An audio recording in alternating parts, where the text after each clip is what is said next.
প্রিয় ছাত্রছাত্রী, তোমাদের সকলকে আমার এডিএসএল স্টাডি রুমে স্বাগত। তো আগের ভিডিওতে তোমাদের 65 নাম্বার দাগের যে প্রশ্নটি রয়েছে সেখানে শেষ করেছিলাম। এখন আমরা শুরু করব 66 নাম্বার দাগে যে প্রশ্নটি রয়েছে সেই প্রশ্নটি দিয়ে। তো broad functions of the state council of educational research and training আর এই প্রশ্নের উত্তর হবে option 3, development of curriculum, text books, training, research and innovation. Next প্রশ্ন 67 নাম্বার দাগের, planning as the basic functions of educational management invoke certain steps, arrange these in sequential order. তো এটা order maintain করতে হবে।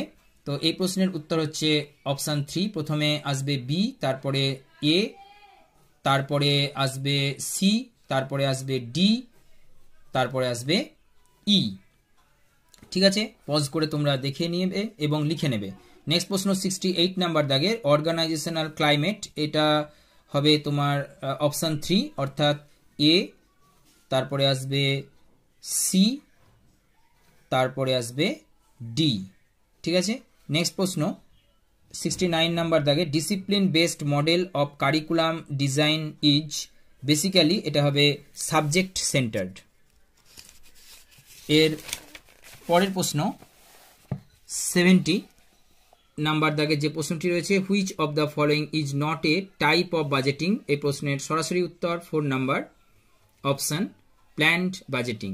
নেক্সট প্রশ্ন হচ্ছে 71 number দাগে, Davis has characterized which of the following as the main social functions of the family.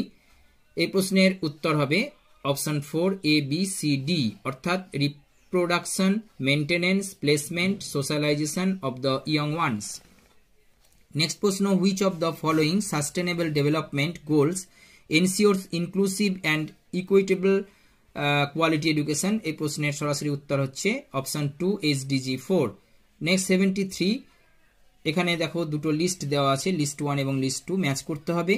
তো এ, gen philosophy, gen ফিলোসফির সঙ্গে আসবে তোমার 2 নাম্বারটা, তারপরে কারবাক ফিলোসফির সঙ্গে আসবে 3 নাম্বারটা, তারপরে ন্যায়ের সঙ্গে আসবে 1 নাম্বারটা এবং প্রভাকরের সঙ্গে আসবে, ন্যায়ের সঙ্গে আসবে 4 নাম্বারটা এবং প্রভাকরের সঙ্গে আসবে 1 নাম্বারটা। নেক্সট প্রশ্ন হচ্ছে কম্পিটেন্সি বেসড অ্যাসেসমেন্ট, এটা হচ্ছে অপশান 3 অর্থাৎ এ, বি, ডি। এরটা দেখে নাও, বি এরটা দেখে নাও এবং ডি এরটা দেখে নাও। তোমরা অবশ্যই পজ করে দেখে নেবে। এবার দেখো একটা আবার লিস্ট 1 লিস্ট 2 ম্যাচ করতে বলেছে, এই প্রশ্নের সরাসরি